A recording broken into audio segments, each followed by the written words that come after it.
I'm making 1/4 inch tongue and groove planks from 1x4 construction lumber. I'm starting off by just splitting the boards in half, taking 2 passes on the table saw. Of course, you can make these planks whatever size you want. They don't even have to be a 1/4 inch, they could be wider, but a 1/4 inch makes it really easy because with a 1x4 you can split it in half and cut the groove and the tongue without actually adding a dado stack or using a router table. After my boards are split in half, I take them over to the planer. Now this, I guess you could say, is optional, but I like to plane everything down smooth. This also guarantees that every board is going to be the exact same thickness.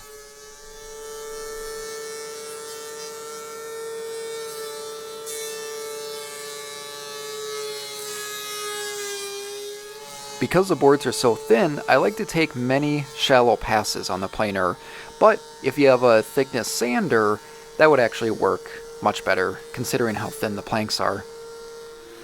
But once I have everything smoothed down, I then take it over to the table saw and cut a 1/4 inch tall groove down the center of each board. Now my table saw blade is about an 1/8 inch wide, so that gives me roughly a 1/16 on each side, which is great because when we move over to the tongue, we need to cut a 3/8 inch tall tongue. We take 2 passes, one on each side, just cutting off a little over a 1/16 of an inch, so it's a nice snug fit. Besides sanding and finishing, if you want to do that, the planks are done, which means now they can be installed. Mine are being installed in my camper.